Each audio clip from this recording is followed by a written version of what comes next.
What's good? How y'all doing this evening? Welcome back to the Forever I Love Atlanta Sports Podcast. It's your boy the Don with my co-host Rick Flex. What's good? What's good, my man? Hey, we got a great show lined up today, man. I'm excited. All right, and then we also got AFN MadMike Sports in the building. What y'all doing? Miss Maggie, go ahead and introduce us, please. Yes, it's Miss Maggie T with Atlanta Falcons Nation. Of course, that's my partner right there, Atlanta Falcons Nation, MadMike Sports. We on here just excited to kind of do this as a combo show because you know what? We got one of the greatest on right about now, guys. You probably are No. We got to do this right. We got to do it right. The greatest running back in Atlanta Falcons history. Right here. Okay? I was gonna let him, kind of say his spiel and get in and get in. The great. No. We gotta introduce the greatest running back in Falcons history. The greatest running back. Know it, bro. He need respect. Your boy need his respect, man. And you know what? Hey, I'm not. Hold on. You know what? I want it. I don't need that stiff arm from Jamal, man.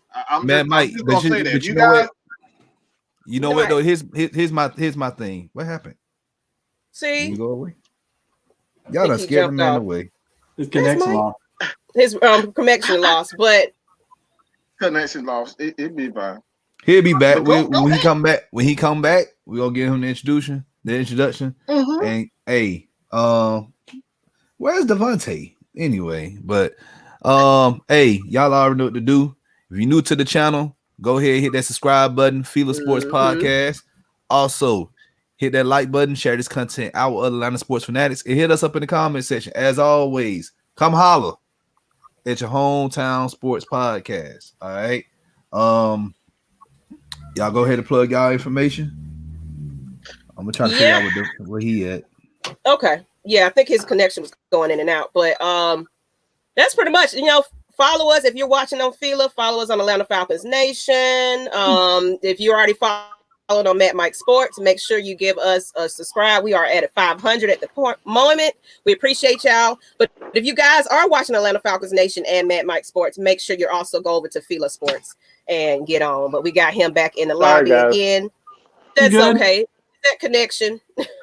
Yeah, no, we got crazy. We have crazy weather here. I can hear it like outside. So I don't know what you guys are experiencing, but the wind and everything is over here is wild. And I'm like everybody else, like a couple of days ago, we lost power for like half the day. So man, it's wild. Then it was like warm, and so it's crazy. I'm back though. I'm back. All right, good. All right, hey, you know what? I did try to invite Bone Crusher on, so you squash that beef with him, I love Bone Crusher, so I definitely don't have any beef with Bone Crusher. I'm saying if the team is gonna come at me, an artist to say they want him to do a Dirty Bird video, and you support the team, of course. I mean, yeah, I'm not mad at Bone Crusher at all.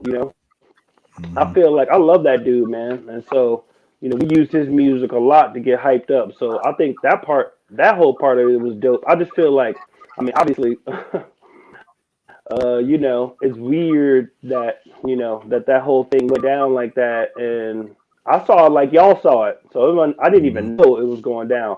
But so if you try to bring that back, like I'm down. Like obviously, if you follow me, I mean, it's clear where I am with this. You know what I'm saying? Oh, yeah. Even in my time with network TV and all my things, I've always been like, from debating Skip about Matt Ryan way back when and other people. So it's like I'm always down with the organization. So that it's just weird to me, like how the whole thing played out, where it's like I'm literally like the Dirty Bird, like these kids that come in here on the Falcons and score and want to do the dance. These kids all grew up in Atlanta. Like these kids know this dance. These guys playing now, they know this dance because of me. You know what I'm saying? Mm-hmm. And so it's like to try to use the name and all this other stuff, and so it was just wild, Okay. Let me ask you this question, man. I got this question for you. I absolutely have this question for you, man. Like what? And I asked Chuck this. I asked Chuck this question. And what do you want the Atlanta Falcons? There's a lot of misconceptions about you, man. This is your chance to really clear everything up as far as just who you are. What do you want people to know about Jam? That there's a misconception out there, like, okay, like Jam, I thought Jam was this, but you know what I'm saying? Like, what is that misconception you want to clear up with the fans? Is there something you want to clear up with the fans? Yeah, that's what we need to know, man. Like what? Like tell me. I don't know what the misconceptions are. Okay, since you went there, I got one for you, man. I got one for you. This is look, man, your boy, man, Mike, I'm telling you right now, man, this is my first thought when I saw it. Anybody who know me know this is true. I thought you was just a little bit disgruntled. A disgruntled former player who just wasn't getting his way.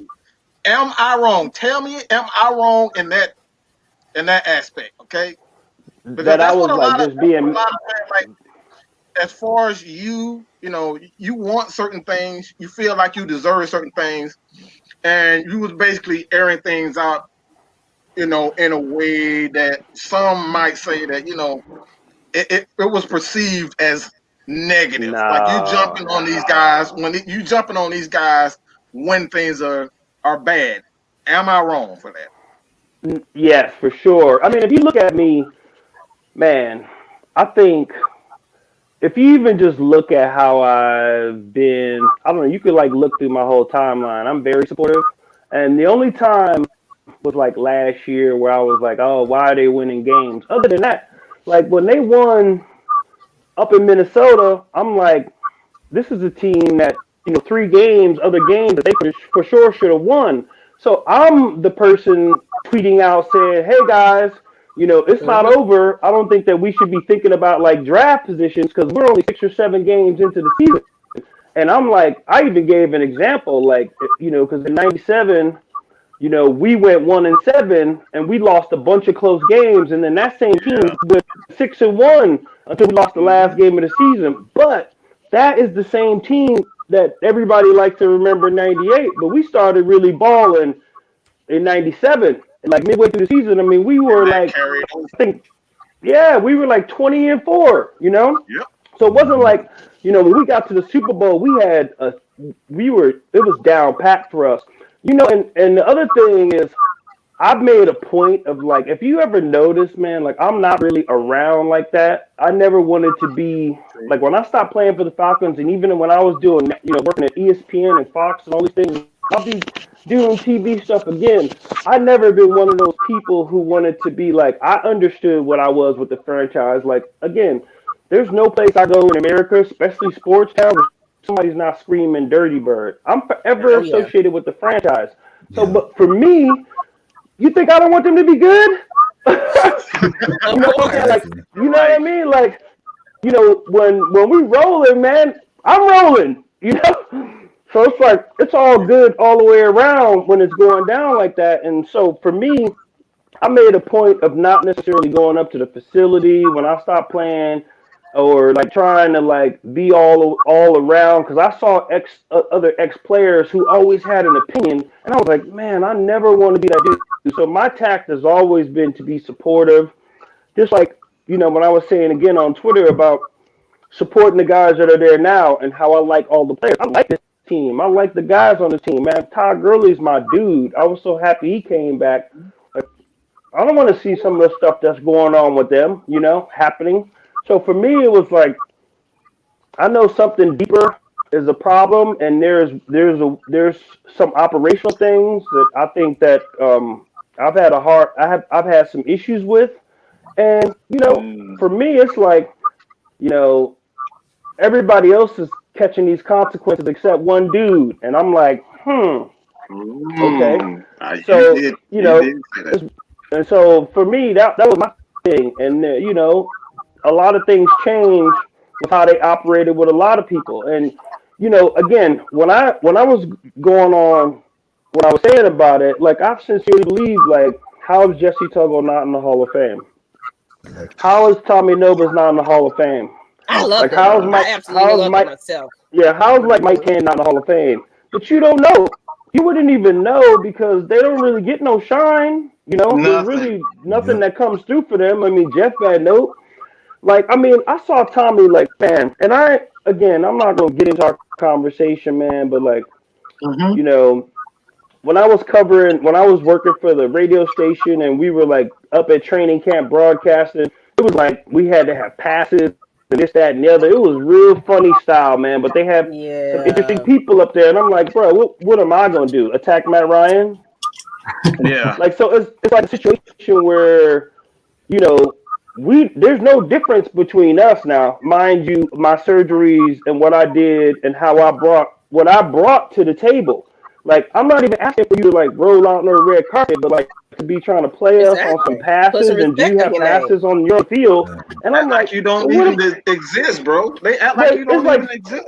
It's like 60 people on the sidelines over here, and I'm like, so just wild stuff like that, man. Where I was like.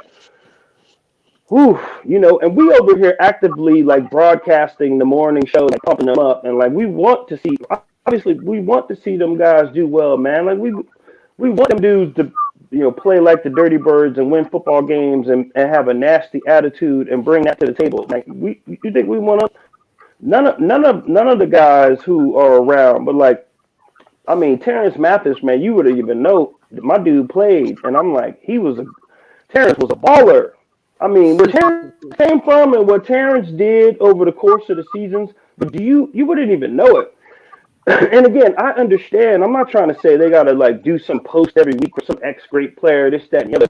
But bro, like Terrence's birthday come up, y'all can't give him a shout out. Yeah, I feel you. Yeah. Right. You're right. Absolutely. That dude was I just like, man, that dude was a monster. And you know he. Go ahead. No, I'm just saying. So it's like things like that. So like, other than like, I don't care. Like, all of that stuff is not like really, not necessarily even about me. That's not. You know what I'm saying? It's not my point. I'm just telling you, there's a way that great organizations who have consistent success how they operate, and this is why they're great organizations who have consistent success. Okay, that's all I'm saying, man. Yeah. And there's been this funny, like, we're not, man, we were sitting at the Georgia Sports Hall of Fame. I'm going to tell you something now. And Chuck Smith was at the table. We in tuxedos and stuff, right? Mike Smith got up there in front of the crowd and said, we are not like those old Falcons. Like, we didn't go to the Super Bowl. Like, the bomb squad didn't lead. Like, the bomb squad didn't lead the league in sacks. We looked at each other at the table in tuxedos like, now I get it. Now you know what? It makes so much sense now because like we go to training camps and stuff, and like you know we look at all the fundraisers and we don't even see you guys that much. Like, you may see Steve Barkowski, you may see JC Tuggle, and that's about it. You know, that's about it. I don't really see Bob. It's not a welcoming environment, man. Yeah, I don't see Bob. I don't know what else to tell you about it. It's not a welcoming environment.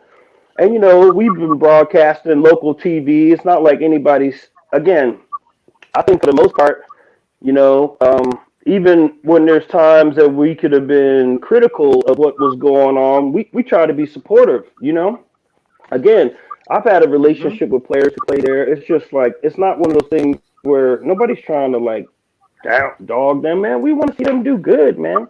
Like life is better for everybody when they do good. I'm just as stressed as y'all when this stuff go haywire. You see me? Right. As I said, my brothers, like we have a thread in my brothers. It was like, oh, happy Sunday. I'm like, boy, it was stress free, and we also won, you know. And it was dope. Like people hitting me up, like, yeah, Troy Aikman gave us a shout out and stuff. Man, it was dope to see somebody like, yeah, because we had a certain attitude in the way that we played. Man, all I tried to do when I came here, I never lost in my life.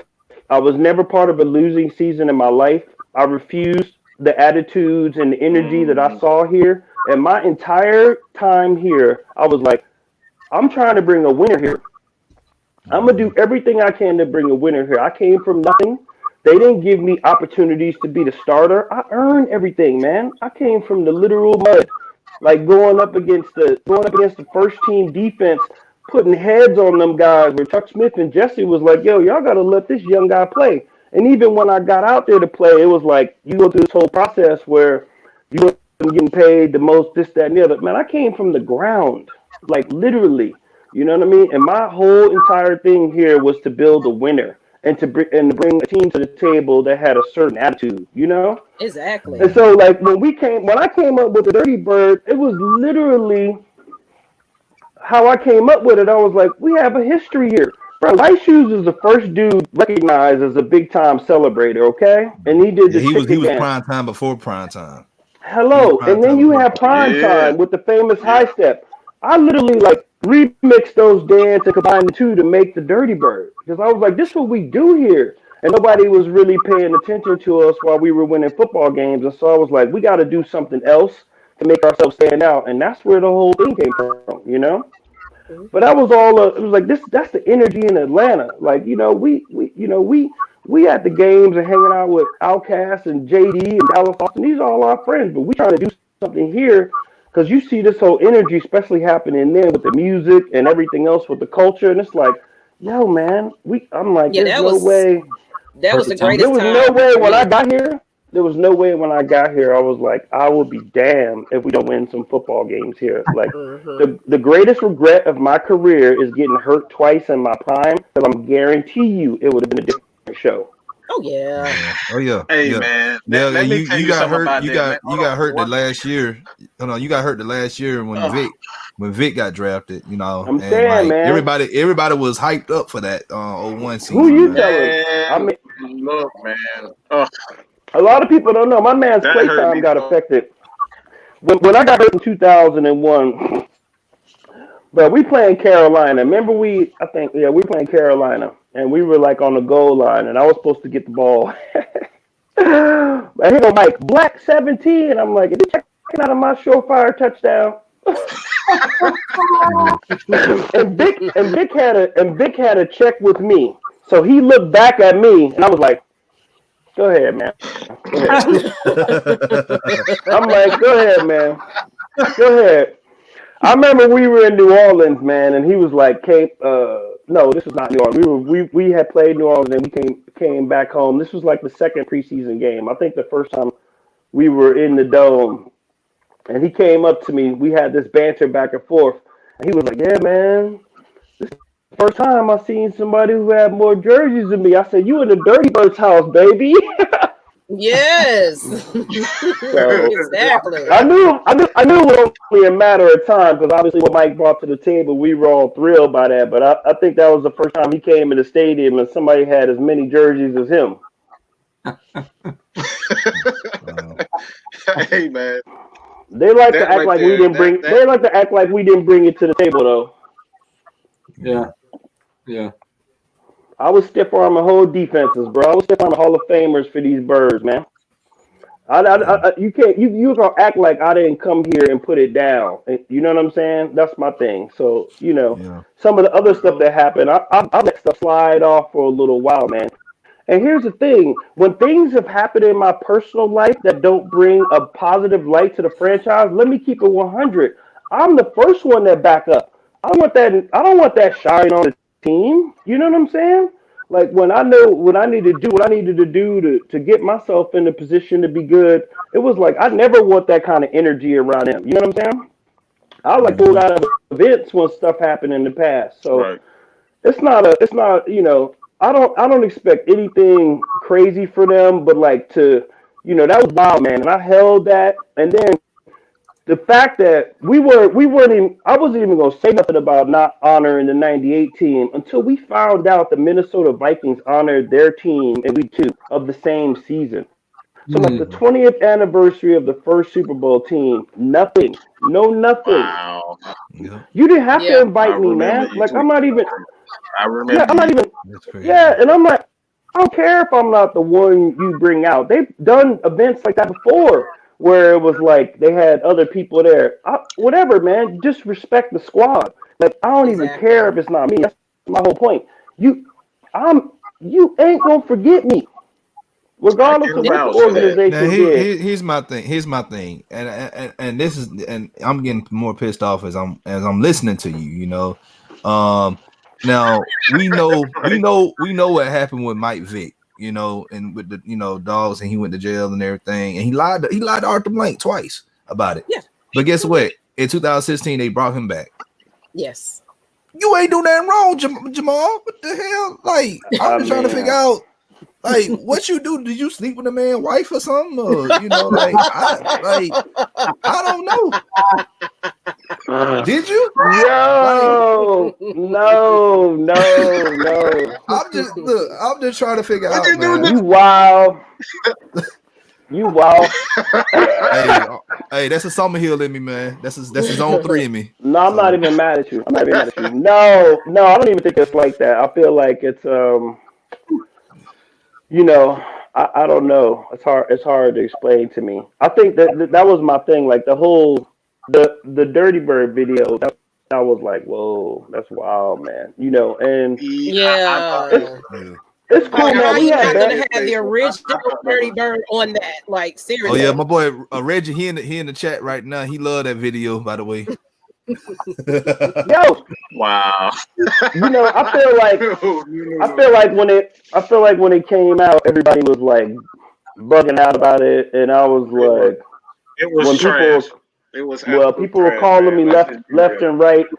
And I was like, damn, it's one thing not to use the OG, and then it's another thing for the video to be like, because I would at least got it right. You know what I mean? I would have had Bone Crusher. I would have had Bone Crusher right. So he probably want to hit me up so we can redo it or something. I don't know. Yeah. I want to see these guys. Listen, I want to see these guys do well, man, because it's better. It's better for all of us. And I really want to see.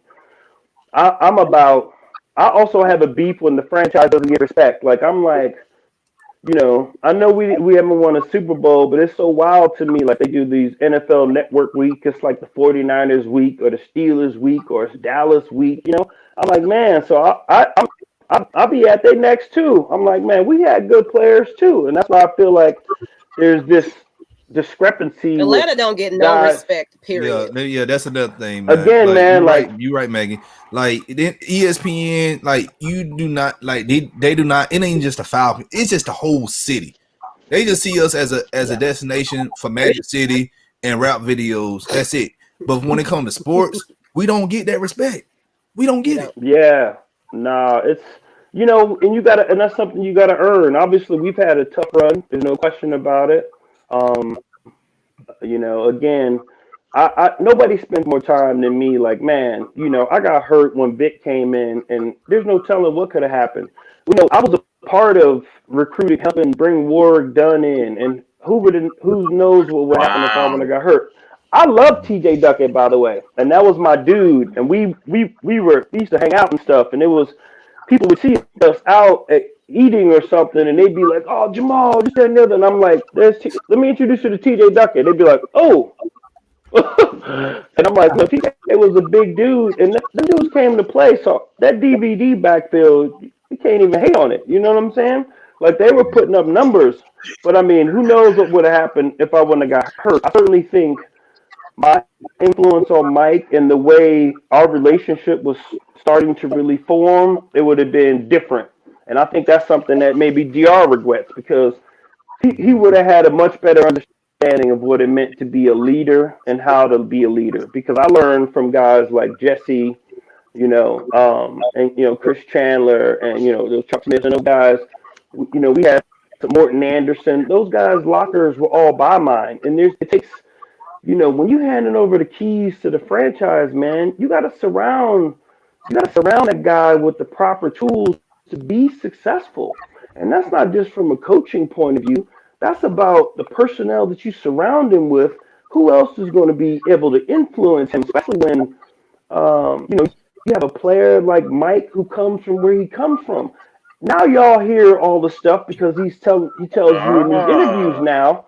Now you know everything that's going on when you watch the 30 for 30s and stuff like that. But there's no question in my mind. I'm watching this guy on the field, and I go, I remember I called my dad. I said, well, I think we got a unicorn. And he was like I said, this dude He's like shifty and fast like Barry Sanders.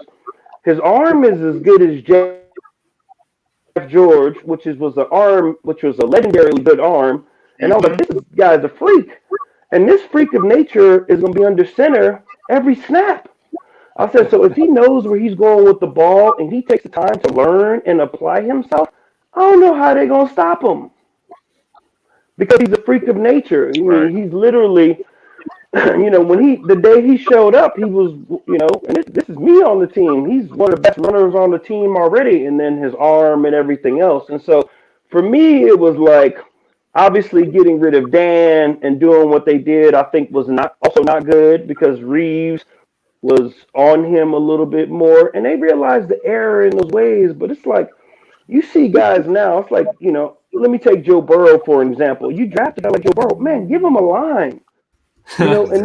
and then Joe Burrow's a different type of dude, though, who's going to come in a different way. And so the way Mike came in, and I'm not knocking nothing about him, on the Iverson side of it, you need to surround that type of guy with positive leadership and veterans who are going to teach him how to be a pro and to mature in the game and also be successful and what it takes to be successful, okay? Mm-hmm. All of those things matter when you have a player like Mike because I'm like everybody else when I look at the highlights, but I lament when I look at the highlights of great plays, I think more or less, man, it could have been so much more. You know what I'm saying? And how it all went. But I'm glad Mike has done a fantastic job. I love what he's doing. I love the work he's doing. I love the way he has rehabilitated himself.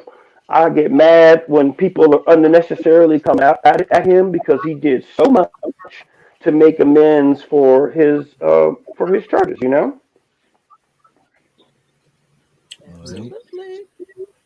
Y'all want to go into y'all next question? Rick, you got a question for him? Oh man, I'm just soaking it in. I mean, just like what he said to me earlier, just kind of.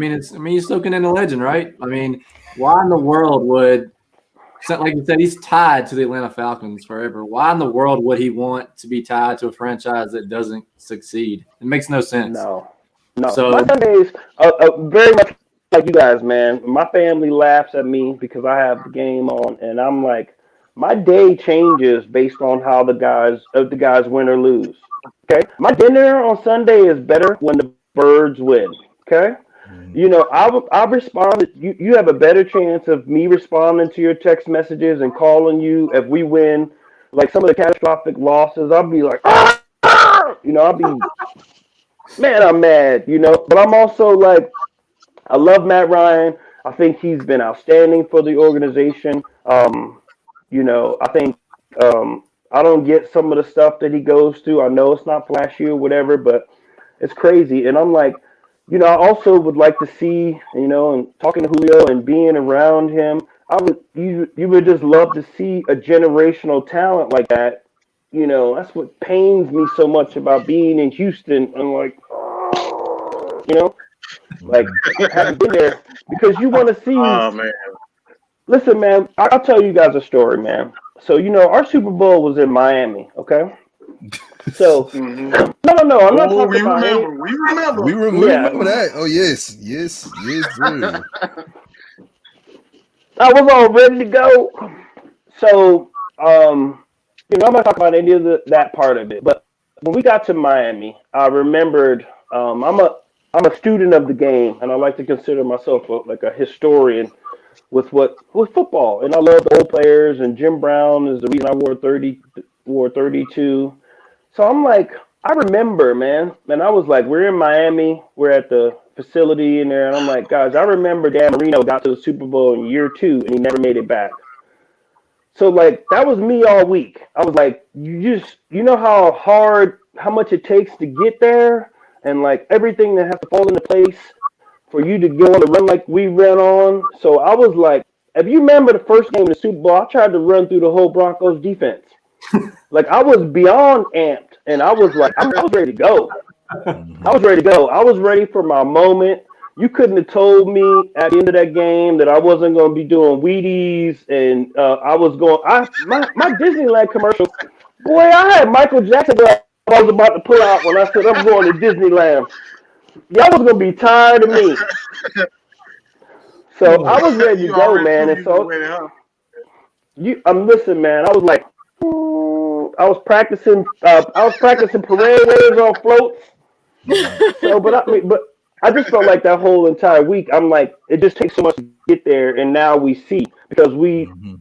what the excellent run that happened in 2016. I mean, I was there when Green Bay beat us in 2012. And then I was there when the San Francisco game happened. I was in the dome for both of those games when we had those teams, and obviously it was painful. But when it was so magical when they won in the dome and it was the last game, it was just like it was great to be there for that. So there's been moments, man, but it just takes so much to get back to that point. And so, you watch these close games, like I said this year, it's like, man, if they would have won those 3 games when they had the lead, the similar things happened to the San Diego Chargers this year. I'm like, then you're looking at a different team. Now, mind you, Quinn probably would still be the head coach. And again, I had no problem with Dan Quinn. Everybody liked him. I liked what he was about. Maybe he could have been a little bit more influential and doing some other things to kind of Tough. connect the A little histories. tough. But Accountability. Keyword. Yeah, that's the thing, and that's that. But here's my thing. You talk about a coach, man. Like Dan Reeves, man. To me, that's coaching. He yeah, held y'all guys to accountable, and we talk about standard. Like y'all had a standard in that locker room, yeah, and it translated on the field. no doubt, man. Listen, I used to be like, that dude used to be on me. I swear he called me the politician because I had a little. Well, I had a little debate about everything. I'd be like, "Well, Yeah, coach, let me see. Can I see?" I was trying to have a point about everything. So he used to be like, me and absolutely. Bob had a little routine, but he was big about like he didn't care if you were a starter. His thing when he first came in is like, you got to do scout team reps too. And I was like, dog, you ain't see me have 50 catches last year. Wow, really? No, he didn't. Had Dan, hey, Dan Reeves didn't care about none of that stuff, man. And so, like, if you put your helmet on the ground, you couldn't put your helmet on the ground. Like, you couldn't lay it around. Your helmet could never be on the ground, so you had to be on the knee with your helmet and stuff like that. Like, it was like wow. back to square one. And so once it was a tremendous change in terminology and the mentality and what we were doing offensively. I mean, we were going from a run and shoot to where we were running like Hmm. where we were pulling the off tackle guard and the tackle, the tackle and the Was that guard common backside. then? Was that a common thing? Was that a Well, common that thing was back a then? Pulling guard. well for when you were running power plays like we were doing. Yes, so you'd see Dallas do some variations of that. And remember, so I came from a situation in Utah where I really didn't have a fullback. So Bobby Christian comes in '97, Dan's first Wow. year, and Yeah. I'm looking at dude, and I'm like, that's my Mhm. Get out of my way. Get out of my way. wait. I'm like, my fullback's smaller than me. And Oh man. I remember the first week of practice, I was like, well, I don't know, man. I don't know. But I tell you right now, man, when Bobby Christian, this is how much it changed. First of all, he was brilliant. Second of all, he was a fantastic player and he gave unbelievable effort. So we got so close. When he got hurt in New Orleans in '98 on our run to the Super Bowl, when he was on the sideline, I had tears in my eyes. That dude was like my Wow. security blanket times 10. You know what I'm saying? And you remember what I was doing that year. So I'm like, oh, we're Yeah. having a historic run, and he was huge to us, not just in blitz pickups and passing games and our communication. And he really saw and felt what I was doing. So we would be moving like through the hole like this. And so, He Kozlowski was your came in and eyes. huh? I said he was your eyes. He was your Man, eyes. He saw Yep. before you man, saw. I'm He saw. telling He you. So saw me. I went from when he first came in to being like, to like be. But when he came out in the Saints game, I'm like, they're like, what's wrong with Jamal? I'm like, Bob, he hurt, man.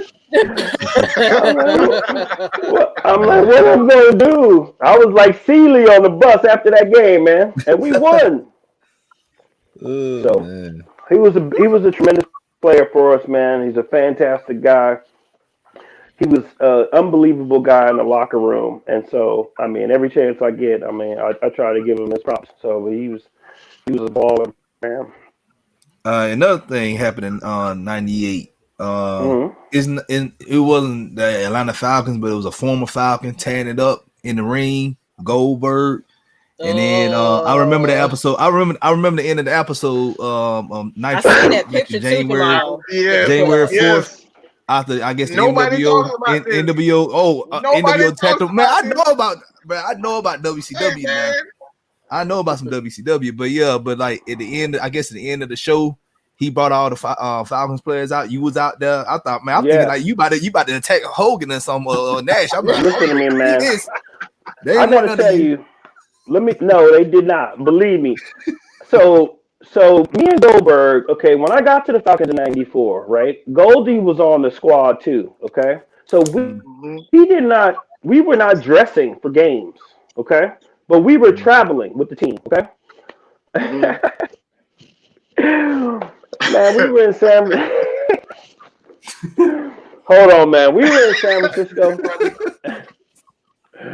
We were in San Francisco, man, and Goldie was like, hey, man, you know, we weren't dressing, and San Francisco was a tough place for us to play, obviously, and you know, Steve Young and those boys went on a roll that year, and I remember Goldie was like, hey, man, I know a place back there where we can get something to drink. I was like, what?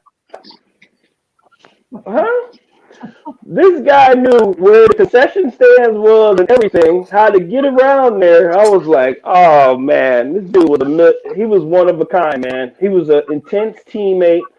He was always like one of the guys, always had great energy. He just kept getting injured. You know, he just kept kind of getting banged up, and that was kind of the thing that happened to him. His body would end up failing him in some situations, so he wasn't able to stay out there. So when he took off, man, and his whole thing took off in the WCW, I mean, we were thrilled for him. And it was a trip because it was like our ascensions matched the franchise and then hit Goldberg's. And then it was like we both in '98, you know, they were coming to the Georgia Dome, and he was like, yo, man, this is what I'm going to do. I was like, whatever, man. So I went to a couple of events with Goldberg, and, you know, we went to see him. When Chuck took the kids down to go see him at the big event last year at WrestleMania. He's still a great friend, and you can see from his posts, man, how much he loved being a part of the team, and we love to be there to help him out.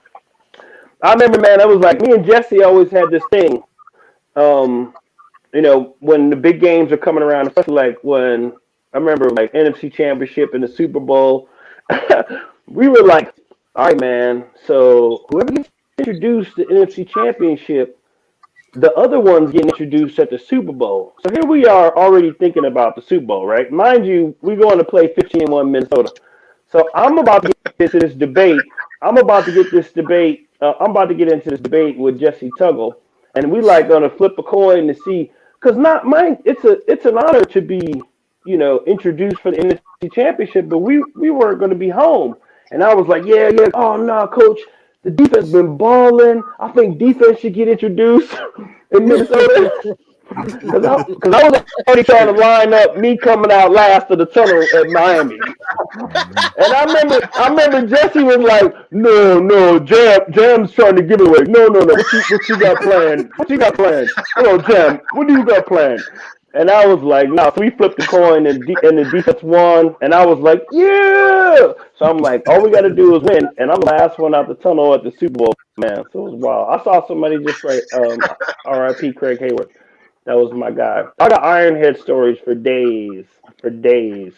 That's one of my great regrets, too. When we had June Jones in '96, we waited till like the last game of the season.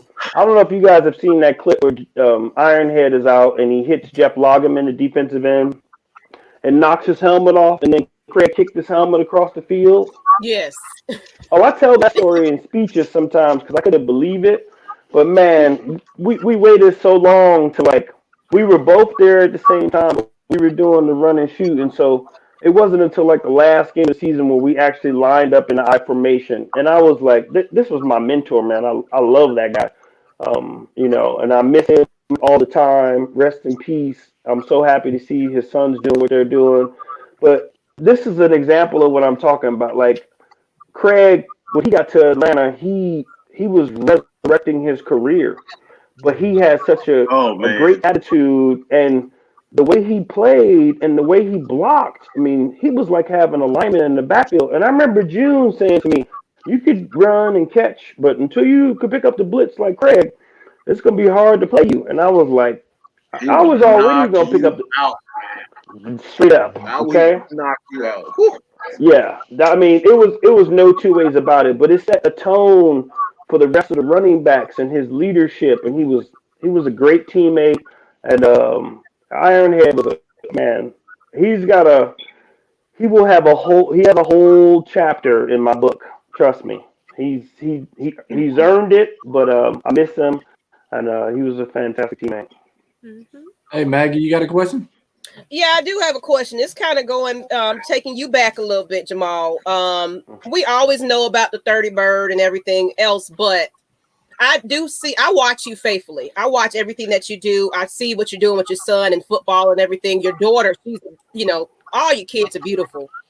But I know that you're raising him to be a football player, but was football always something that you always wanted to play? It's crazy. I don't know if you guys know my boxing background. My dad worked for Muhammad Ali first, and then Sugar Ray I Leonard, remember you saying that. Yeah. And then Mike Tyson. So I mean, Yeah. I grew up around three of the greatest boxers of all time, and that's what Oh I man, I also tell forgot about people. It makes I'm like, when you think about it, what was a key feature of my game? The stiff arm is basically a jab. You know what I'm saying? And so that's where it came from. I used to have to hit the heavy bag and the speed bags when I was a Got kid. And you. everybody thought I was like the Man, you dude. giving some. Huh? Yeah, that's crazy. I said you giving some. I never knew that. Yeah, I yeah. never knew Yeah, that. yeah. So like everybody, we got pictures, man. We used to be up at Deer Lake training camp um, when Muhammad was Muhammad. I was young, very young, but we got pictures of us hitting the bags and speed bags when I'm like 6, 7, 8 years old, and then with Sugar Ray Leonard, and then being around Mike Tyson, that was like everybody was like, oh man, I got 4 brothers, and they're probably gonna be boxers. One of them's basketball, another one's basketball. I'm football. I don't know, man. It was always my thing. Like my dad said, he's like, since I can remember, you're like 2 years old, you're watching TV, and you start trying to get in a 3-point stance on their own. And so he started just putting me in the 3-point stance, and that was always my thing. And on Saturday mornings, when I was like, I can remember as early as like 6 and 7 years old, where kids would maybe race to go cartoons. I'm trying to hear like John Facenda and watch old NFL highlights. That's where I fell in love with like Jim Brown and Marion Motley. I used to watch them black Oh, and white clips, and I was like, this is what I wanted to do. The physicality of it. And when I first got on the football field, it was like home for me. Now, I played baseball. I ran track. I don't have a track body, but I did used to dust them kids. They'd be like, he's not gonna win this 100 meters with those big legs. Man, I'd be past them so quick on my Gatorade before the race was over. But I mean, I played all the sports, and I think it's important to play all the sports. oh yeah, And definitely. but that was my love. And so Jamal, I mean, it's crazy. He started playing. I never wanted him to start playing at 6 years old. I'm gonna keep it 100. But he was a big kid. All of his friends, we were coming back from a summer trip um, out to West Coast, and all of his friends was at football practice. So he's like, I want to take me up there. So I took him up there. He runs sprints with the kids at 6 years old. He runs by everybody. I'm looking at him. I'm like, well, he's big. He's a big kid. And so, next thing you know is I want to play. And I was like, not prepared for him to play at 6. Seriously. I was like, oh, man. But, man, his first game, we played against Buford. and he got a high handoff, and it bounced up on his right up here, and he dropped the ball, and I was like, oh no! Like his first carry in his first game, that sucker picked up the ball, turned around, and stiff armed a little 6-year-old kid and went the other way 50 yards. I was like, a natural, hey. That's, hey, it's in the genetics. I was like, in the way his first play, and I'm like, I'm gonna have to hear this to the end of it, man. So he's, you know, it's funny. He plays defense right now. He's big. He's almost 6'3". He's bigger than me. Ooh. Yeah, and he's about 200 pounds right now. He's only a sophomore, so we Yeah, I've been following. I've definitely been following all of that. Your daughter is ill. You just got a talented family over there, but it's only natural that was going to happen anyway. Well, thank you. We're very proud of them. My daughter Mia is at UGA on the track team. Yep. So we're excited about her. She's doing really well. I just had my oldest daughter graduate from UGA with honors, so that was fantastic. Yeah, it was cool. So my other son is out in California working. So everybody, man, we've been really fortunate and blessed, and their mom is fantastic, and she's done an amazing job with them. So we've been lucky, man, and we'll see what happens, man. We're excited to see where he's gonna go. He's got some time, and so you never know. You know, we need 3 Jamal Andersons, right? We got to make up for double A. Yes. Oh man, you had to bring this man up, man. No, listen, man. My bad. No, he's such a good dude. I hate when that, because it's like, you know, it turns into that thing, and I wanted to see it work out. Listen, man, my energy is always where I want to see guys win. Oh, yeah. Like, you know, Tack.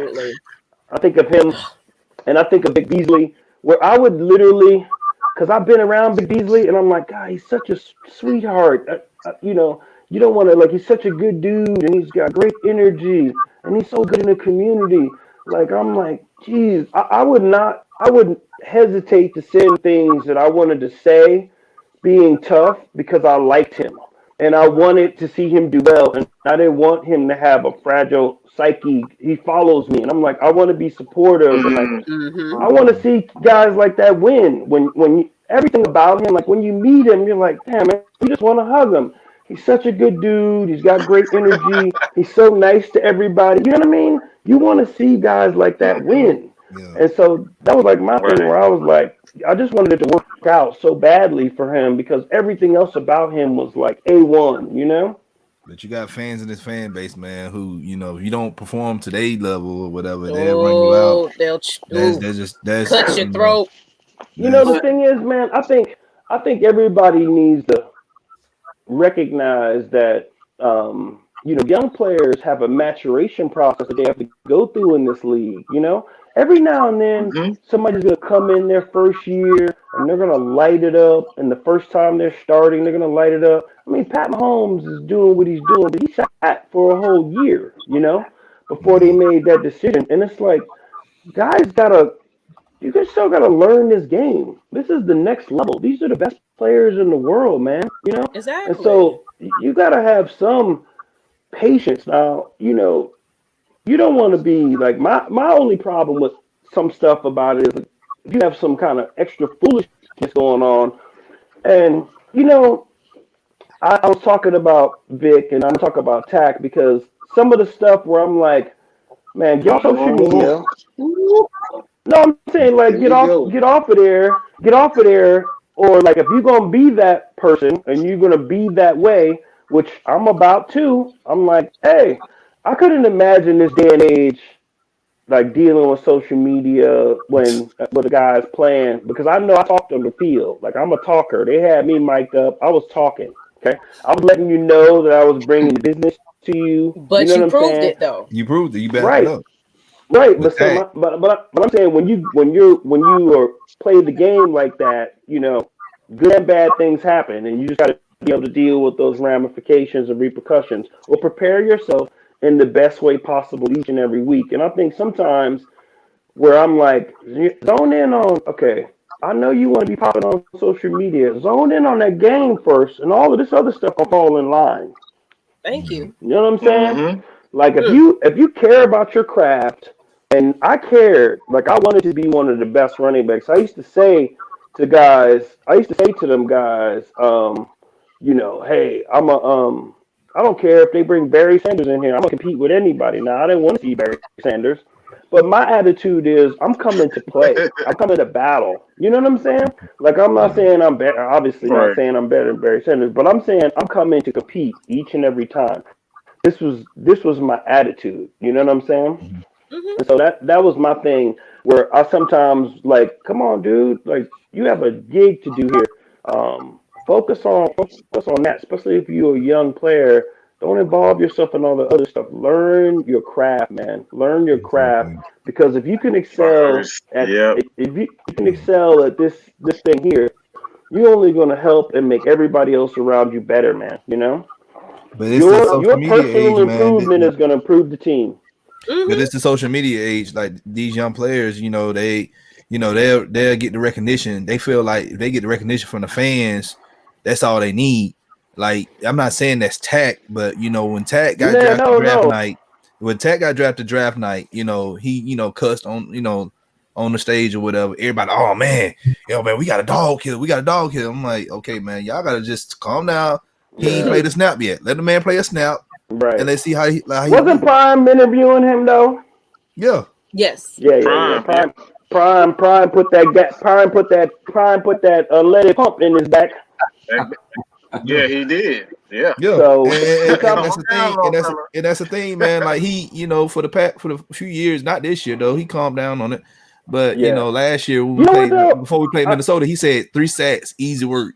Like this is before we played Minnesota, and then went out there, and like he didn't even perform in that game. Like you gotta talk, Yeah, I want to say about his draft thing, because I thought I loved it, and I thought his energy was great, and it's a once in a lifetime thing to have your name called on that stage. So I loved what he did. I had no problem with none of that stuff. But you're right, man. I just feel like you gotta work on your craft, man, and work on what matters to you, because this is a career, and especially now, and the positions and the money that you can set yourself and your family up for your life, man. And so it's like I see some stuff sometimes where I'm like, some of these guys, I'm like, wow, why don't they put forth the effort that it seems like it matters to them to want to be successful, because it could be a different thing, and this team this year, I feel like some inexplicable things have happened, like in some of those losses, which it was like crazy, but like I know, see, I call those 3 games where they lost, and then I think they should have beat Carolina too, And so I'm looking at those things, and I'm like, man, this team, you just never know what could happen, And so we'll see. But it's not going to get easier, because they got to play the Saints and the Bucks twice, So that kind of leads me into like what I was going to ask you, like you talk about. You say your dinner hits a little bit different, like if the Falcons lose, right? So when you're watching, how much of you is actually, like, since you played and you were, so much involved, how much of you is able to just watch the game as a fan as opposed to a former player? How do you control that? Well, I mean, so my tack is always, I guess from the fan side, is always wanting to see them be successful. You know what I'm saying? But I'm always situationally watching as a former player, Right. And then so like having, I guess too, it's different. Like when I broadcast games on ABC and did Pac-12 networks, I see things like, and when I watch film, it's like I see things from a different perspective. So like Exactly. we come out in certain situations, and I'm like, why is it trips right in 3rd and 2 in this situation? I'm trying to figure out like already what's going on, I know. Yeah. So I'm like, you know that meme with all the numbers running by the screen? Yeah. This is me. I'm like, so I'm already situationally. I used to call plays for my kids' team. We won a bunch of championships on the youth level. So I'm not trying to say I'm like, but I prided myself, and this is one thing with like June Jones, and again, as I was saying with Mike Vick, I knew all of the checks with Vick, and Reeves trusted me. He was like, so if you have any doubts about whether or not you should be checking out a player, look back at Jamal. And I knew all of his checks. You know what I'm saying? I knew the defense, what the defense was supposed to be this, because I think a lot of people forget, like, I spent one whole off season in 96 working as slot receiver. And so, like, that next year, I had like 50-something catches in the run and shoot. I didn't even play running back the whole spring. June Jones made me a slot receiver. So, like, I had to know all the layers. And so that's kind of how I see the game, too, you know? Fair enough. Can I ask you a question about that? Kind of expand on that a bit. But first, where can we get that The swag. Dirty Bird. that, bro? Like, Yeah, we need to know how yeah, we where can we get that, man? Yeah, this is the Dirty Bird line. You see the logo? I can't even tell if you can see it. Yeah, we can see it. All right. Yeah, that's us. cold. That's- That's cold. Man. Hold on. Wait a minute. Y'all see That them clean. helmets? That clean. Oh, look at the helmets. Oh, he got the whole line up there. Whoa. Let's You be have a selling. website, Jamal? Hold on. We're out of stuff now, but I'm gonna launch something again. We are literally out. But I only did a very limited. I only did a limited line, and I'm gonna do it again because everybody's been on me. And so, like, that's one thing I'm doing in the next couple of weeks. So we will have stuff out, and I'll put some link and stuff before Christmas. So, Oh, shoot us a message. Let us know so we can go Let ahead and us make know sure. before you. Yeah, let us be the first one on it. hold on. I want that. Hold on. This Oh, Yes. this is my helmet from '98. Wow. This is Wow. my helmet from that season. Wow. So I can do show and tell. I don't know if you guys care. I can tell. Hey, I can tell that's 98 because I see a lot of fingerprints of defenders trying to tackle you. I'm telling you. This was. You remember this? Ooh, man, Oh, yeah, that's my favorite. That's my favorite right there. I love it. we wore this in '94. Oh, I yeah. love Oh, that yeah. one. Yes. Oh, yes. So what I wanted to keep mine, so I had everybody on the team sign it. Of Wow. course, I signed on the Falcon. That's right. That's right. Because you, Jamal, you got to make sure No, you know who's on this helmet? Like Jeff George, Bobby Abear's on here, DJ Johnson, Ricky Sanders. Remember we had Ricky Sanders? Mhm. I And this remember. is Yeah, I remember. Oh yeah, we old school fans. Way So we back. definitely Yeah. way back.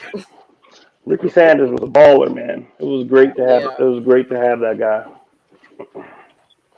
Oh yeah, so everybody want that merch. So we definitely waiting on you, and make I sure will you let hit us you up know. exclusively, so we can Yep. be the first to put it on and wear it on the next show. Okay. Yeah, we'll rock it. We'll definitely rock it. I'm a 2X, by the way. Man,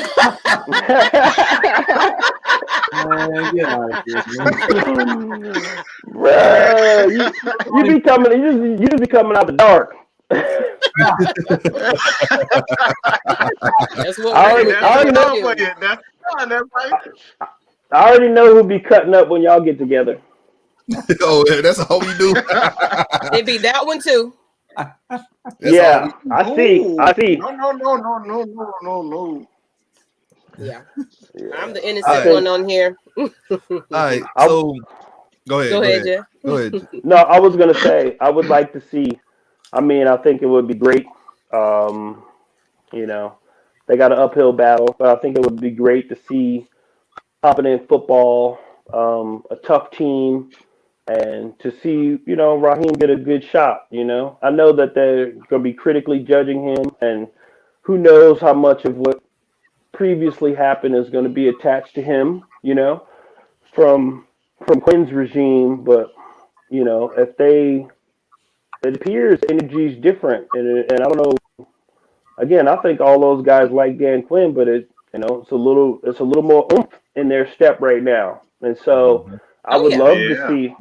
Although I wouldn't, Eric Bieniemy is You know, I don't know what's gonna happen, man. But I would like to Let me see. give you a name. Let me give you a name. Let me give you a name of a coach that I know. I may not know him, but I know he will turn the tide, especially on his defense, because we've been historically just been bad on defense, man. Hey man, he'll run it back. He worried about the running back, man. No. He know about man. He know every side of the ball. You know, I was an all-state linebacker. You were. I was an all-state linebacker. Yeah. So Utah brought you in for outside linebacker, didn't they? Well, no, but I would have loved to play. I thought they were gonna give me a chance to go both ways. I was trying to be Woodson, bro. I would have loved to do it. Trust me. So I don't know. It would have been kind of hard, but I wish I would have had a chance to play. I really wish that I would have been like 6'2" and like 300 pounds, because I would have rather have been a nose guard. If I had my druthers, I would have been like Warren Sapp. You know what I'm saying? Yeah, but what I was saying though, what I'm saying about coaches though, 6 feet tall, man, you could have been the nose. I mean, Grady was what? Yeah, Grady's 6 feet tall, 6 feet, 300, 290. Yeah. Man, you could have been there. Yeah. But that was a different time. That was a different time. They had bigger guys. It was bigger guys back then. You had guys like Ted Washington, who was like 6'5", 300. Hey, I'll tell you a great story, man. So we played the last game in Milwaukee County Stadium, okay?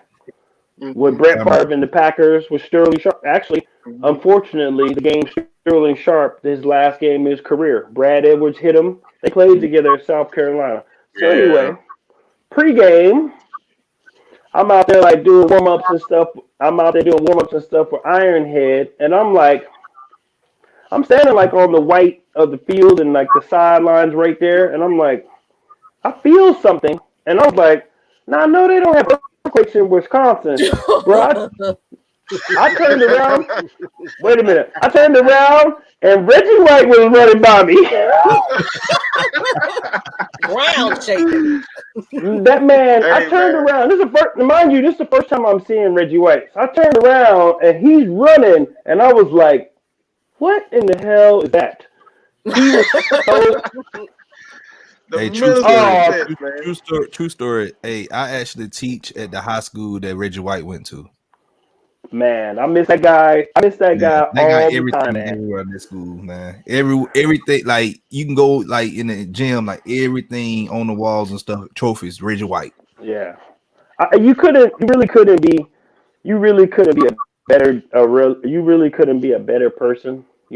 When we played together in the Pro Bowl and being around him and just how his energy was, and he was a big Muhammad fan, and he knew my background with my dad and stuff. But man, he was so, even the stuff that we went through after the Super Bowl, man, he was, Eugene, we were all at the Pro Bowl, man, Reggie let him have it, but it was like funny and not like personal. Does that make sense? Yeah.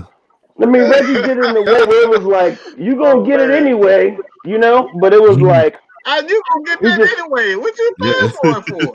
Yeah, he was just a different dude, man, and he was really, really good dude. So I miss him a lot, man. Cause they played on the same team though, Eugene and Reggie. They did. Yeah. No, they did. They were great friends. Yeah. No, yeah, Reggie loved that man. Reggie loved him, and so listen, man. Eugene Robinson was a fantastic teammate. I love him to this day. He was a great leader for us. He changed the way he came in the locker room, and again, that's what I was talking about, having veteran leadership. Ray Buchanan was our ace, no question. Ray was lockdown corner, but Ray was wild too. Ray was about that life. Oh yeah. You remember Ray climbed the dude in the end zone? Oh yes. Yeah.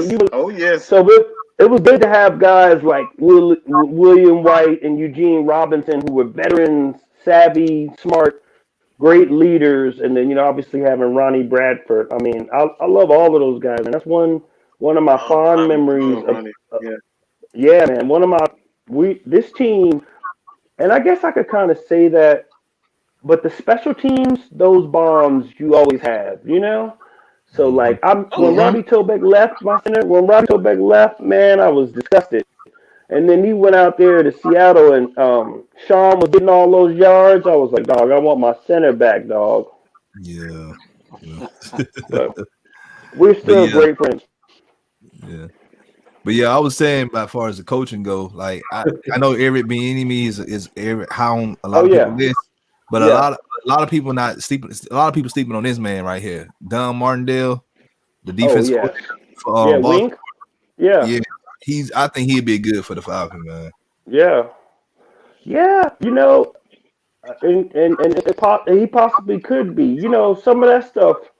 And a lot of things with coaches and from the administrative side of it, that's one thing that I like. I think from an attitude point of view, you know, there's no question about it.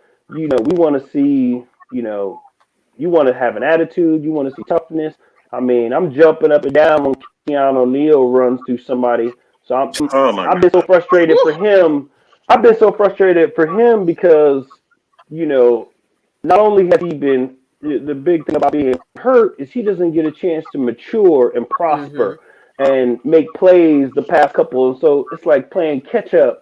And what, you know, when you have a Steve Atwater built talent at safety, it's a different mentality, man. And so I'm glad to see him making plays. I'm glad to see him getting his legs underneath him. But, you know, obviously it's been tough with him being hurt. This is the obvious, you know, unfortunately part of football, but there's no doubt about it, man. I want a tough defense. I want a defense that, you know. We need people scared of us at this point. Listen here, man. Nobody. Listen here. Give me a defensive end like Chuck Smith every Sunday, please, because that was a hunter.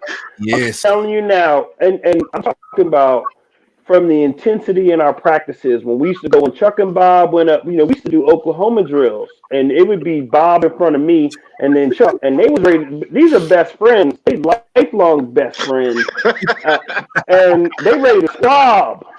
Okay, I mean that's how it was. And when we run a 9-on-7 period, you know, they're not necessarily tackling me, but you know, Jesse not about to let me do him. You know what I'm saying? It's not gonna be. And when we were running, I remember we would do goal line period. It'd be live goal line period. This is what made me so mad when I got hurt in 2001 because I felt like we had something that season, and then I got hurt, and then it was like one thing. But the attitude on that team, and I remember doing live goal line, and I was talking to, you know, Keith Brooking and Jesse and them. Y'all can't stop me. Y'all not gonna stop me, man. I spent through and ran and broke outside. It was like, oh, he about to start a fight. But this is the way good teams. This is how you become good teams. It's like it's not personal, but we going at it. We battling, and you know, 1-on-1. Me and Jesse in the drills. Jesse trying to lock. Ain't no way Jesse could cover me. Well, but I mean, he's trying to lock me down, and like Brooking made a whole point of like, oh, you're not gonna beat me. You know, Brooking can run, and dude has size. But we made each other better, man. It was all that battle, and that's how it is. And that's how that attitude happens, and that's how you start being able to have success, man. Pushing each other and coming with a certain attitude, you know. Be willing to work, you know. Be willing to work.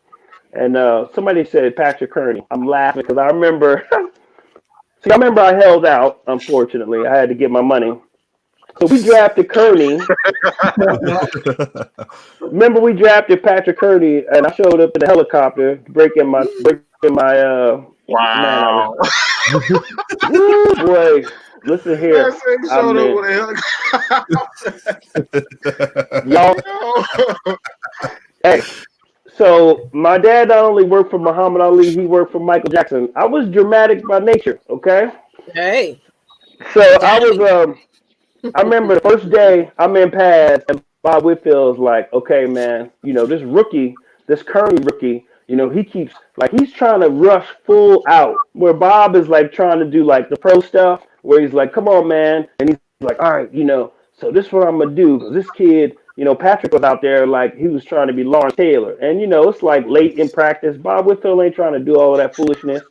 So we run in the team period, and Bob told me, he said, I'm going to short set him. And I said, oh, man. So Bob's going to short set him, and I'm standing behind the guard. I'm tucked. You know me. I'm like this. I'm standing behind the guard, and Bob comes out and short sets Patrick Kearney, and he comes flying around. Bruh, I came from the guard, and I launched from my feet. You know the Juggernaut superhero? I launched from my feet at Patrick Kearney like this. Yeah. Hey, I hit him so hard. I hit him so hard it took him out. Bill Kolar lost his MF mind. He's like, oh, he lost his mind. Y'all don't know that about Bill Kolar, man. Bill Kolar lost his mind. He could not contain himself. He was so mad at me for trying to take out his new toy. And I was like, Patrick Kearney, I was like, welcome to the NFL, kid. Hey, that's how you look. Hey, that's how you got to do it, though. That's it. Yeah. I love Patrick Kearney. Practice. I'm telling you, practice is you get battle tested in practice. Mm-hmm. If you're not getting battle tested in practice, how you think you're going to perform in the game? That's what I'm telling you. I can tell you right now. I directly attribute some of my success because when I was doing scout team, they was like, "Oh, you got to be Barry Sanders this week." I honed in. I mean, if you remember, if you look at tapes and stuff, like my jump cuts and sharp cuts, man, I was on that stuff. But I honed in all of those skills doing scout team, getting lit up in certain situations and trying to run through the defense. And when there wasn't any real blocking, what were you going to do? Can you make plays happen? I was like one of those people that took pride in, all right, you don't really have to block, but if you can hold it for a second, I'm going to get through. I'm going to find a lane. I'm going to find a way to have success, you know? And we obviously we had a good line. Them boys were putting in work. Your acceleration was something serious, man. I just got to say that your acceleration for such a big guy was top notch. I don't remember a lot of big guys moving, accelerating. I tell you, until that my Michael Turner could roll. Michael Turner had a great top end speed too. Oh yeah, burner. He was like a bowling ball, man. But when that dude, I was like, whoo! I remember looking at him that first year. I was like, he came way too close to my numbers. You know how you be in the stadium rooting for somebody? He'd be like, all right, homie, slow down, dog. When Turner hit like 1,400, I was like, all right, Mike, back up, dog, back up. No, what a great player for the organization for a number of years. But I love the way he played and how that dude used to drop his shoulder on people. But again, it was a mentality, man. He was a finisher and he was tough. And what a great asset for a rookie quarterback to have a running back like that, you know. And I think that really helped Matt Ryan out. Obviously, having Julio and Roddy White didn't hurt. So, but I'm like that, man. Like I love Roddy. I would have loved to play with Roddy White. That's my guy. He's great. Love his attitude, and that's the kind of guy. That's what they need in the locker room right now. Just attitude. Yeah, I think Calvin Ridley is outstanding. I watched Julio. I almost called him in high school, oddly enough, but I saw him play 3 times when he was at Alabama, and just something about him. Even though Roddy is a unique guy. And him and Julio are very close. Julio never changed who he was and how he was, So like Roddy gonna say some stuff where you gonna be like, Roddy gonna pop off, and that's just who Roddy is, man. He gonna tell you how it is. He don't care if he hurt your feelings. He's real though. That's what I'm saying, and what you gonna say? He backs up his stuff, but I'm saying Julio's never been like that, and I just love, that he's the best receiver in football, but he's also like a hard hat dude. That dude's like a construction foreman. It's like just going to work. You know what I'm saying? Yes. So. All right, I got a question for you. Yeah, he come to play. He come to work. February 5th, 2017, third quarter. What was your feelings in that game and around that time in the third quarter when we was up 28-3? Yeah, so I know we got to talk. I know we don't want to talk about it. It's a touchy topic, but I just want to hear from you. Well, I mean, we were all celebrating, straight up, and I was hosting I had a big appearance after the game for like an hour. I was hosting something. We were all like already, we were all talking about how Houston was going to be, like how lit it was going to be. And what's crazy? It was very much like, obviously they're completely different games, but if you were in Miami, man, the city wanted us to win. Like everybody there was riding for the Falcons, and that's how it was in Houston. Like, the Patriots are like the evil empire, you know what I'm saying? And so yeah, they have their Yes. core fans, but like, the casual fan on the street, it was like everybody was riding with us, and so it's crazy. It's crazy. It's hard. I can't even talk about it like I was on the field with them. You know what I'm saying? Like, because I know what I was on how Fox much. 5. That's my fame. Yeah, Brian. it's like it's crazy. It's crazy how it happened, and it's hard to really wrap your head around it. That it went down like that, but it did. Man, we was all shocked. Like in the back of my mind, I've been a fan of this team for like 30 some years. All right. And we was up 28-3. I'm like, this is too good to be true. I'm like, and I'm type person. I don't celebrate to the clock hits 3 zeros. And like I'm like, everybody's shouting, and I can text messages from my cousins and my brothers and stuff. I'm like, look, y'all, the game ain't over yet. Like, let's calm down. And like, Man, as a full quarter, we got in the full quarter, and I'm like, oh man, we about to lose this game. I didn't think that. I didn't think that until the end. No, because we were playing so well. Exactly. We were playing so well. I just thought, no, me either. I thought that something was going to work out, and it was a dominant game, and so for me. I'm almost speechless when we start, it's crazy. But I just didn't think that was going to go down.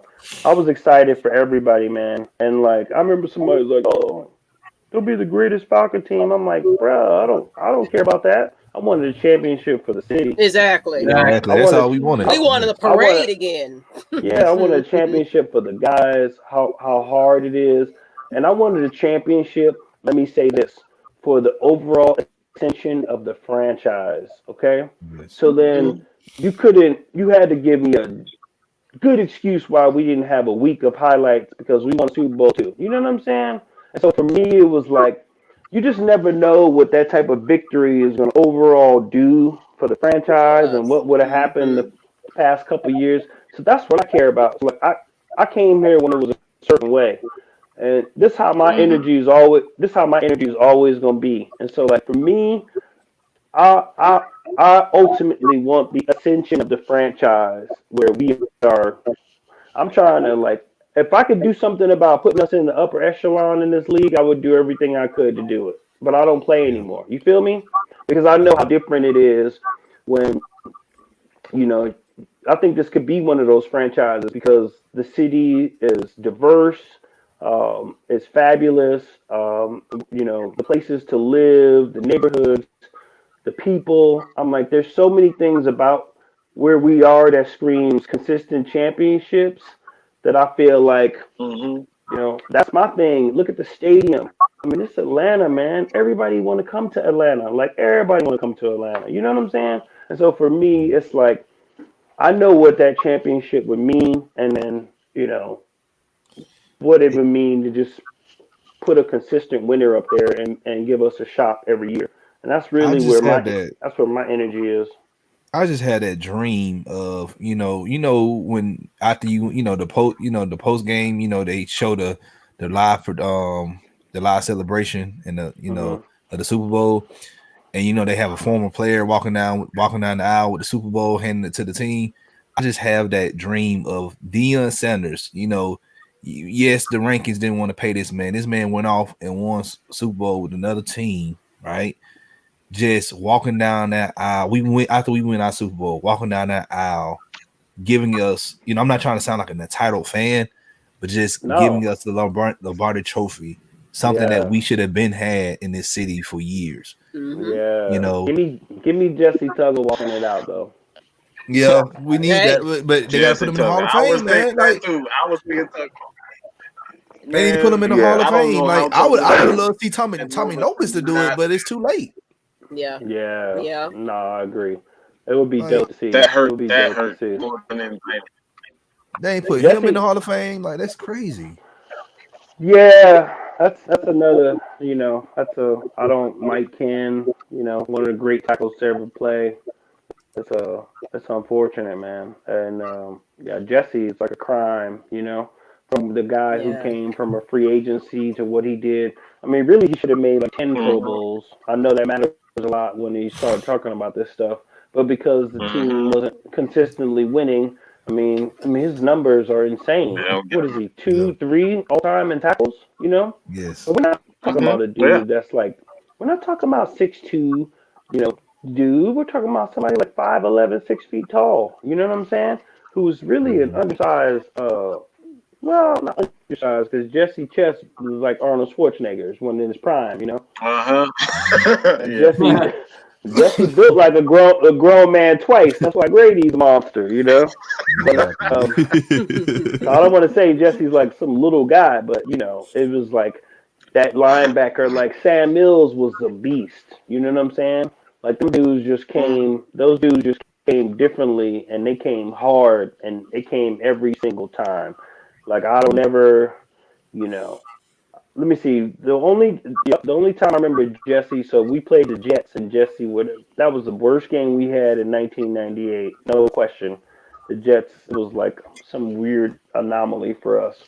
But I remember Jesse going out, and I was like, it must have been like the third quarter or something. I was like, yeah, man, this one is a wrap, boys. It's just sometimes it's not your day, and I was like, let me try not to get tattooed out here while we getting already tore up. That was like the worst. That was the worst game we played like in 2 years probably. Jamal, we can't have you on the show because everybody been asking. I've been holding it out, but we got to see the Dirty Bird. We got to see the Dirty Bird. We got to see it. We got to see it. If you can give it to us, we got to have it. Hey, let me hold on. Let me call Bone Crusher real quick. I'm playing. Hey, I was gonna sing No. I don't ever do this. I wonder can I still do this dance? Hold on.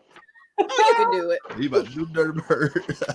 I'm excited, y'all. You know how excited I am. I'm excited. Let's go. That was my dance.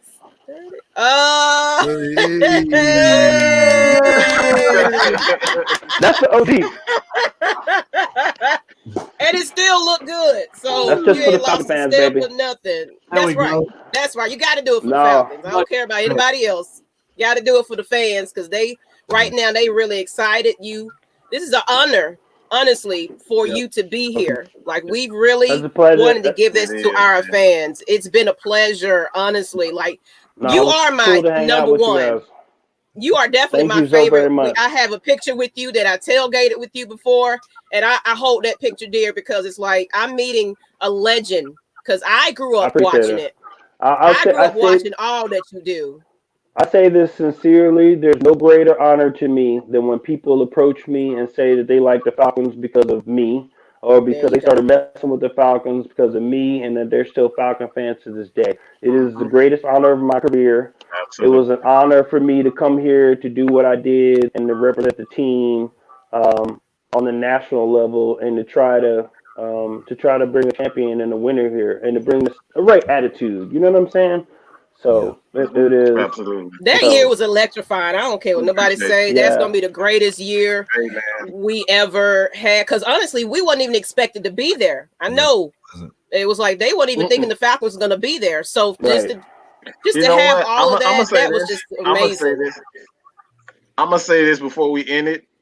But I think that's you guys beating Minnesota is the reason why the national media hates Atlanta, because you guys messed up so many people's Super Bowl and expectations that year by spanking that ass. All right, I'm just gonna say You that. know, That's the reason why they hate I us to would this day. I would agree in some aspects, except that could be true for some people who may have picked them. But there were a lot of people that we were entertaining too, though. You know what I'm saying? But we were entertaining, man, and we had fun, and obviously celebrating and stuff. But we had fun out there playing the game, and I think that it was high schools doing your dance. I'm telling you, it was schools, right, schools Yeah, we doing had your the Dirty dance. Bird. Yeah, I was in elementary school, like the Super Bowl send off.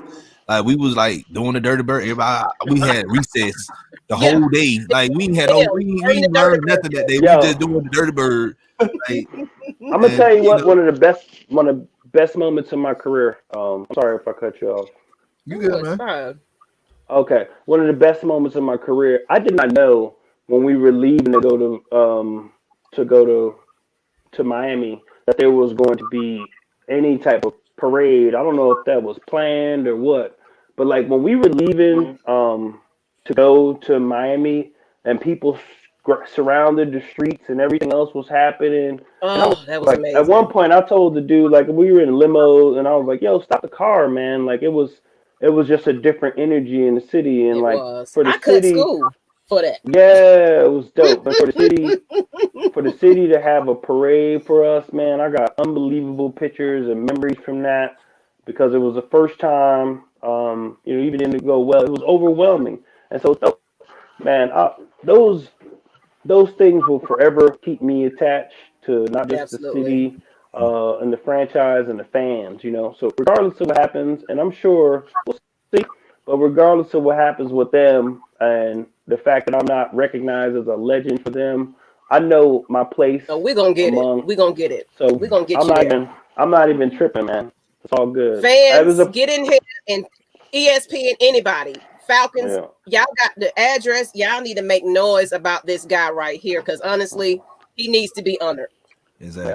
I appreciate y'all. It was a pleasure to hang out with y'all, man. We gotta do it no again. Problem. Hey, man. No, it was an honor for us. Another thing before you leave, man, I'm gonna be honest. Like I was 11 years old in '98. Well, 10 going on 11. And like before that, I was born into a Falcons fan. I'm from Atlanta. Zone 3, Fulton County Stadium, 2 blocks away from the house. And I'm like, okay, I'm a Falcons fan. And all those years before we lose and this stuff, and I'm like, as a kid, little kid, like, why am I? You and Chuck Smith, all these guys, look, y'all made me proud to be a Falcons fan. Yeah, in that I appreciate that. I always wanted to tell you guys, if I saw y'all, in person or like Skype right now or StreamYards, that I always want to tell you that y'all made me proud to be a Falcons fan. Yeah, I appreciate that, man. Still to this day, I'm still proud to be a Falcons fan, no matter what our record is. At the end of the day, I always say, look, long as we go, I'm gonna still be a Falcons fan. Long as we at least 2-14 that we whoop the Saints behind those 2 games. Hey, that's all right. What I tell Mike Dicker, that's your blitz. Hey, what's one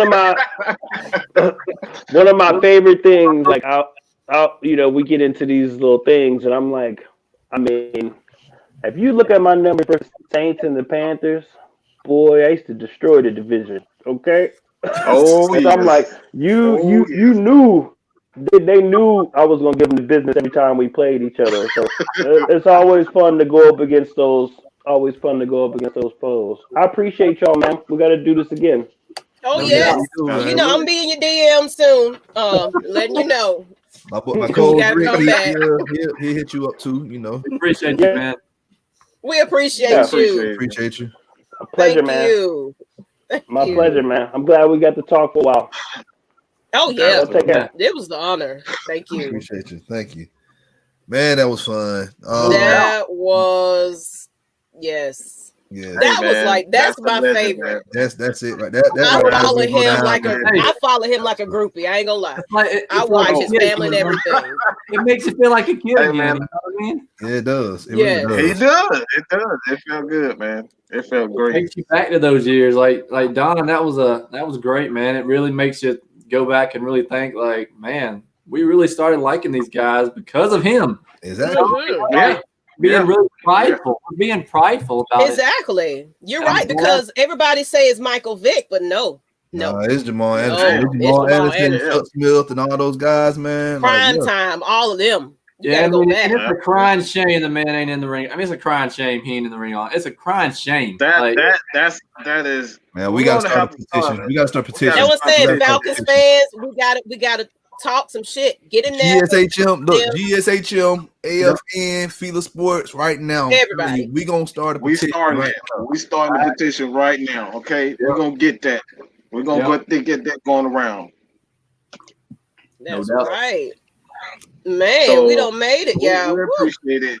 Yes. We truly appreciate it. You guys want to go ahead and plug your things real quick, and Miss Maggie, close it for us. Clean the house up. All right. Well, go ahead, Rick. no, you can go ahead. You can go ahead.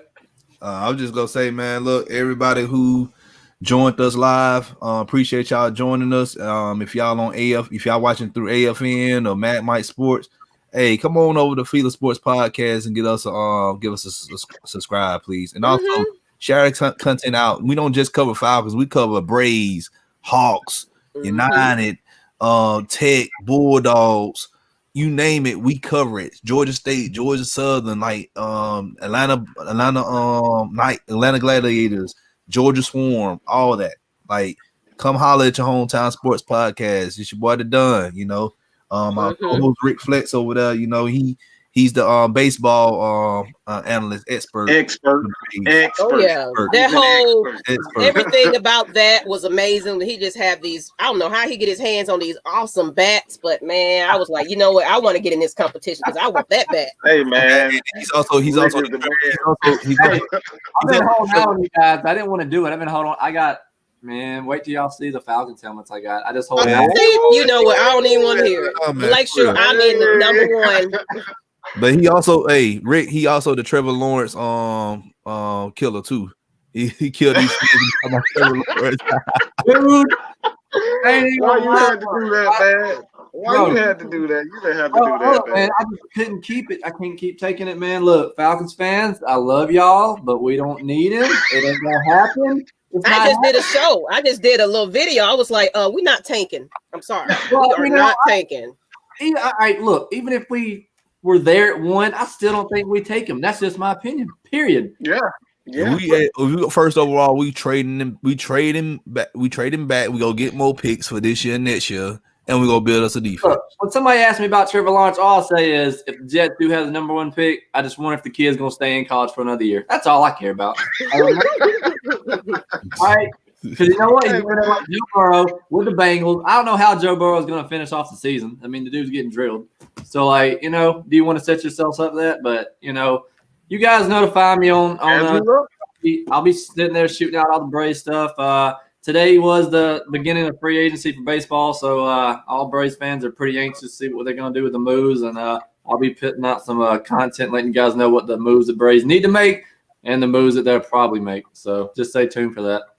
And you can find all that on Fila Sports Podcast. Yep. He does his own clip. It's called a Flex for the Goal.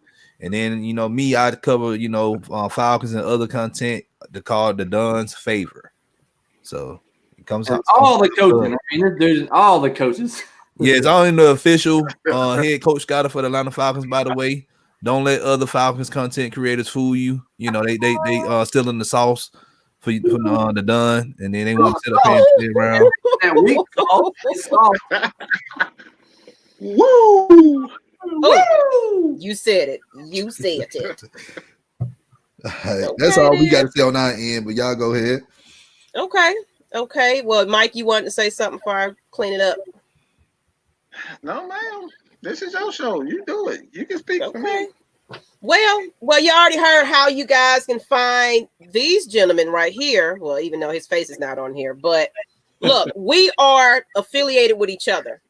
So Everybody should know all about Georgia Sports Hospitality Media. Like he said, they do everything Atlanta. We don't have a local radio or newscast. Thank you that will do this. That's like for every single sports in Georgia. You know what I'm saying? So y'all have to follow these gentlemen right here. And also Fila Sports. But also, you already know Atlanta Falcons Nation and MadMike Sports. Thank you for being here. We got Atlanta Falcons Nation to 500. We're trying to get to 1,000. So go ahead and hit those subscribes for every channel that you just heard. Make sure you give us some comments.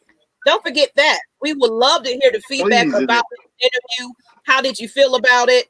If you want Jamal to come on back on, if you want some of that gear, make sure you remind us to remind him to drop that link. You know what I'm saying? Like, it was an honor to have this man on, but please go back. If you know, please share this, whatever streaming platform you're on right about now. Make sure you share it to everybody. Tell everybody to come on over here and follow us and watch us, no matter which place that you're following and liking.